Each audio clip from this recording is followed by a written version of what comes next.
It was Christmas Eve, and Kathy was very far away from home due to work and wasn't coming back till this evening. Ava-Mai and the children got ready for Christmas and were very excited because it was their first Christmas with a magical nanny.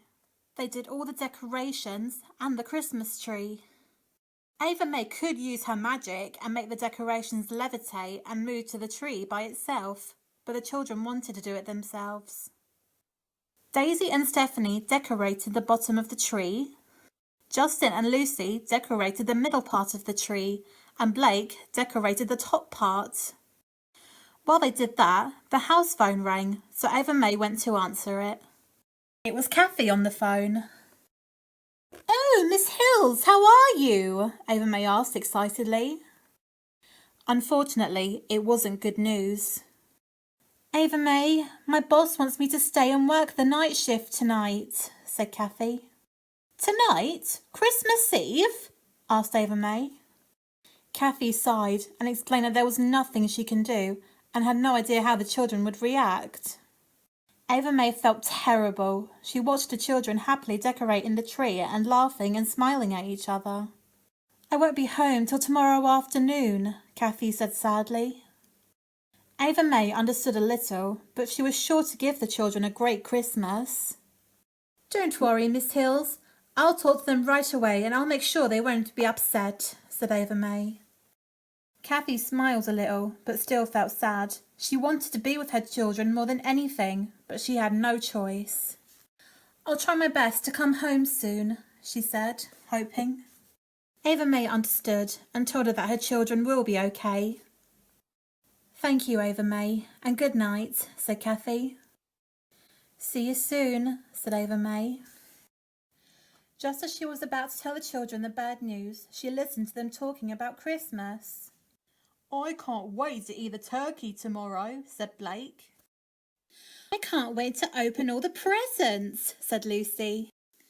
Justin couldn't wait for everyone to sit down as a family and have a great time. And the twins couldn't wait for Father Christmas to come. "I'm going to stay up all night and watch Santa on his sleigh," said Daisy. Ava-Mai wanted to smile, but she couldn't waste any more time. "Children, I'm so sorry to disturb you, but I have something to tell you," she said. The children wondered what the news was. "Is Santa not coming because we've been naughty?" Stephanie asked, feeling worried. Ava-Mai giggled a little and explained that he is coming, but that wasn't the news. "Dad was on the phone and has been a problem at work, so she has to work tonight and won't be back till tomorrow afternoon," Ava-Mai said sadly. The children froze and didn't understand. "Mummy's not coming home tonight?" asked Daisy. "I'm afraid so," Ava-Mai said sadly. Blake was angry. "But it's Christmas Eve. She's always home," he said. The others felt very sad. "I know it's a little upsetting, but we can still enjoy our Christmas together," said Ava-Mai. But the children didn't want to celebrate. "Forget it. I'm not going to celebrate, and I'm not going to finish the tree," Blake said angrily, and he walked off. The others still felt upset. "Come on, children, don't let this ruin your Christmas Eve," said Ava-Mai. She even offered to help finish the tree. "I don't want to decorate the tree anymore," said Lucy. And they all went upstairs. Ava-Mai sighed and wondered what to do to lift their Christmas spirits up. Blake was in his room, feeling angry and upset. The others were in Kathy's room talking. "We should have seen it coming," said Lucy. "Yeah, but it's still not fair," cried Daisy. Justin put his arm around Daisy in comfort and explained that they may be overreacting. "It's not her fault she has to work," he said. The others sighed and thought maybe it was for the best, and as it's Christmas, they should be happy and look forward to the presents they're hoping to receive from Santa. "I hope Santa will bring me a fairy costume with a magic wand," said Daisy. "I hope Santa will bring me a baby doll that comes with a bottle and closes her eyes when she goes to sleep," said Stephanie. Lucy hoped for a jewellery box that plays music, and Justin hoped for a computer. I wonder what Blake wants for Christmas, he thought. Maybe we can ask him and cheer him up, Daisy said excitedly. They all agreed and thought that was a great idea. So they went to see him, but he was still not happy. Hi Blake, we've come to cheer you up, said Justin. But Blake didn't want cheering up. He was still very upset. We've been talking about our Christmas presents we're hoping to get from Santa, said Stephanie. And we would love to know what you would like from Santa, said Daisy. Blake didn't want anything. He hated being let down, but there was one present that he wanted since he was young, but he never told anyone. He always had a good feeling that Santa would come by and surprise him with it. But as he never did, Blake lost his Christmas spirit and no longer believed in him. Just leave me alone. I don't want anything, he said. The others sighed, but they didn't want to leave him and be sad. Maybe Santa will help Mummy come home tonight, Daisy said excitedly. No, he won't. He never comes because he ain't real, shouted Blake. The others gasped. They couldn't believe what he just said. There is a Santa, and he is coming tonight, cried Stephanie. No, he's not. There's no such thing. It's always Mum who drinks the milk and eats the cookies, Blake angrily said. Daisy and Stephanie were shocked and upset, but Lucy and Justin were not happy. I don't care what you think, but he ain't real, so grow up and stop thinking he's coming. He's not, shouted Blake. Daisy and Stephanie were very upset. They cried and ran off. Thank you, Blake. Now you've ruined everything, cried Lucy. Justin didn't know what to say, as a few minutes ago they were all laughing and smiling, and now they're not, so he walked away too. Ava-Mai heard the twins crying and knew what Blake said, so she hugged them and explained that Blake didn't mean what he said. He was just very upset because he was very excited to surprise Kathy with the decorations up, but got let down. We were upset too, but we do know that there is a Santa, said Justin. The others agreed, but they still felt sad. Justin is right, and what Blake said was not very nice, said Ava-Mai. Are you going to punish him? Daisy asked. Ava-Mai thought it wouldn't be a good idea, not just because it's Christmas, but Blake was very upset he became easily angry. So she had a better idea that will lift their Christmas spirits up. I know, let's take a trip to the North Pole and visit Santa before he leaves, Ava-Mai said excitedly. The children got very excited and wondered if they're going to meet the real Santa. Of course the real Santa. He'll know your names and everything about you, said Ava-Mai. Does Blake have to come too? Asked Stephanie. Ava-Mai explained that it would be good for Blake to come so he can meet him and believe that Santa is real. As they did, Blake still refused to believe, so Ava-Mai tried to convince him. Come on, Blake. Santa is real and we're going to the North Pole to see him, Ava-Mai said excitedly. Blake had another think and thought that this may be his only chance to see if it's all true. Fine, I'll go, he said, not really feeling up for it. Ava-Mai smiled and told everyone to put on their coats and scarves. The North Pole is full of snow and it can be very cold, she said. The children understood and put their coats and scarves on. Once they were ready, they all held hands and closed their eyes, and just then arrived at the North Pole. The North Pole was full of snow and the sky is all blue with stars shining bright.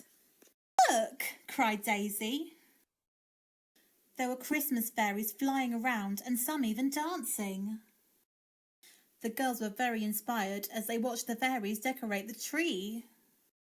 There were also little elves carrying presents. But what the children really wanted was to see Santa. Ava-Mai pointed at a big house with colourful Christmas lights and explained that this is where he lives. Wow, the children said together. Come on, let's go and see him, cried Justin in excitement. But as the children ran to Santa's home, they got stopped by an elf named Eddie.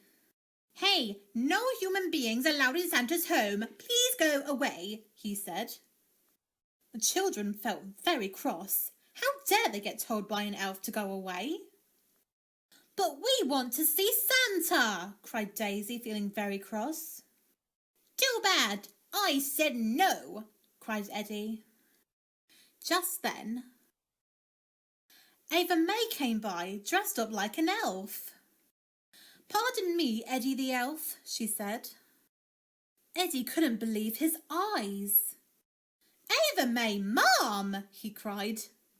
Then he bowed his head and smiled. "Have you been good this year?" asked Ava-Mai. "Oh, yes, Mom. Brush my teeth twice a day and say good morning," said Eddie.